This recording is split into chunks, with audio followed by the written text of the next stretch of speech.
Budget की चर्चा थी। इसी चर्चा को आगे बढ़ाते हुए मैं ध्यान आप करूँगा आपका अपनी विचारधारा के अनुसार। परिचय हो गया था लेकिन बहुत सारी बाद में आए थे। मैं सौम्य सिंह, वर्तमान निवासी गगन बिहार, नियर हसुआ जिला थी। पूर्व में खुर्जा के पास में गाँव में एक बाड़ा अध्यापन के कार्य से जुड़ा हूँ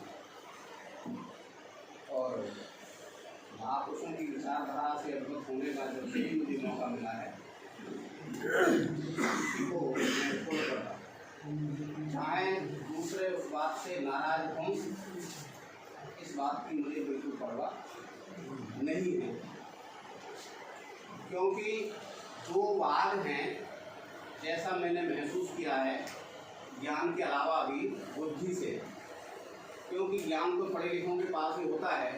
जो आदमी स्कूली नहीं गया या कम पढ़ा लिखा है वो अपने को कम बुद्धिमान ना समझे। मैं महसूस करता हूँ कि बुद्धि के मामले में मेरे विचार अलग हैं। बुद्धि अनपढ़ व्यक्ति के पास भी कई बार पढ़े लिखे से ज़्यादा हो सकती, ऐसा मेरा अनुभव है। आपका कैसा है वो आप जानें, क्योंकि मैं बुद्ध का फॉलोवर हूँ और बुद्ध तो बुद्धि से ही पैदा हुआ, ना कि ज्ञान से। ज्ञान हमें दूसरों से मिलता है और बुद्धि हमारा खुद की सोच होती है।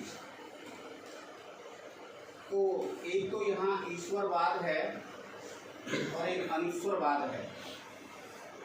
जो बुद्धवाद है वो अनिश्वरवाद है और बाकी दूसरे वाद ईश्वरवाद है। हम अच्छा बुरा करते हैं, उसे ईश्वर को समर्पित करते हैं। वो लोग जो ईश्वरवादी, उसका रिजल्ट क्या निकलता है ये वो जाने, तो उसका मुझे अनुभव नहीं है। लेकिन मैं जिस रास्ते पर चलता हूँ उसका मुझे अनुभव है। जो अनिश्वरवादी हैं वो कर्म पर चलते हैं और कर्म के साथ उसका परिणाम जुड़ा। और बुद्ध ने पूरा जो बुद्धत्व है वो उसी पे ही है। तो मित्रों, जब ये बात बुद्ध ने कह दी है, अनुभव के बाद कह दी है, और अब तक के मेरे अनुभव में सबसे ज़्यादा पढ़े लिखे परम पूज्य बोधिसत्व बाबा साहब ने भी इशारा किया है उधर ही चलने का, और उन्होंने भी अपनी सारी पढ़ाई उनको समर्पित की है।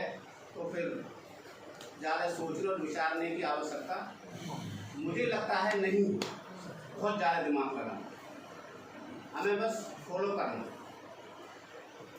अब दर्पण की जो बात आती है, दर्पण भी सेकंड है। दर्पण भी जो शब्द है वो सामने है, जिसके सामने मैं क्या हूँगा वो बताएगा। लेकिन मैं खुद भी दर्पण हूँ, बुद्ध ने कहा है मैं खुद ही दर्पण हूँ।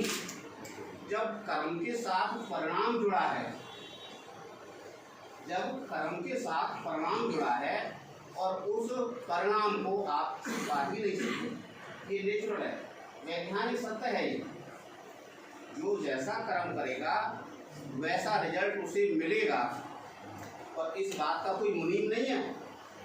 लोग तो कहते हैं ईश्वर मुनीम बैठा है, क्योंकि यदि आपने मुनीम मान लिया तो फिर आप मुनीम को खुश करने के प्रयास करोगे, चाहे अगरबत्ती से या धूपबत्ती से। ये रिश्ता है और कर्म के परिणाम को बदला नहीं जा सकता। बुद्ध ने कहा है यदि आपने किसी के तमाशा मार दिया तो उसके द्वारा आपको तमाशा जरूर लगा, चाहे तो तभी, यदि वो ताकतवर है तो तभी खींच देगा आपसे कुछ। यदि ताकतवर नहीं है तो जब ताकत आएगी ना उसमें तब मार देगा।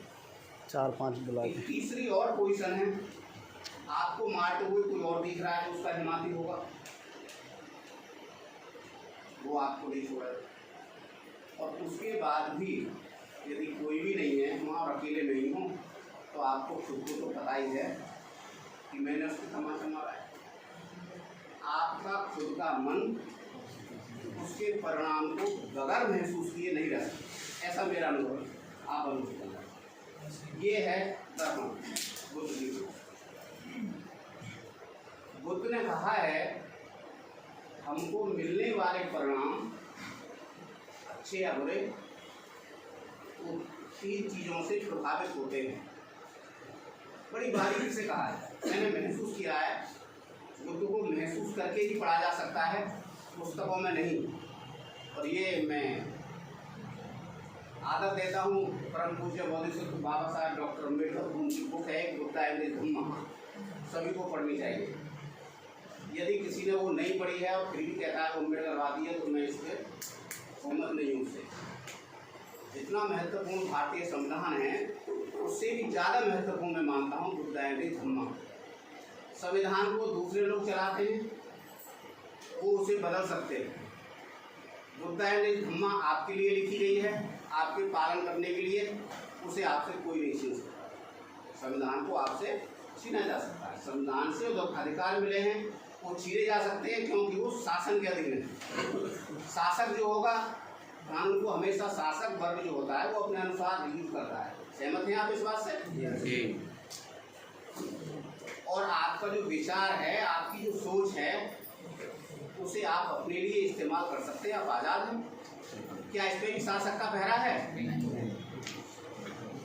तो मित्रों, बुद्ध एंड हिज धम्मा आपकी सोच है, जो बाबा साहब ने बुद्ध को माध्यम बना करके हम तक पहुँचाने का प्रयास किया है। जरूर पढ़ें। और जब भी किसी पे कोई तकलीफ हो ना किसी को, तो उस पुस्तक को देखें, उसमें पुस्तक में सब मिल जाएगा। मेरी बात क्लियर होगी कि हमारे कॉन्सेप्ट जो है हमें परिणामों 3 प्रकार से प्रभावित होते हैं। एक तो मेरे खुद के कर्मों से, मुझे उनको सुधारना है। जितने ज़्यादा सुधार लेंगे उतने अच्छे परिणाम आने लगेंगे, उतने सुखी हो जाऊँगा। दूसरा, जिनसे मैं घिरा हुआ हूँ, मेरे सगे संबंधी, मेरा समाज, मेरे मित्र,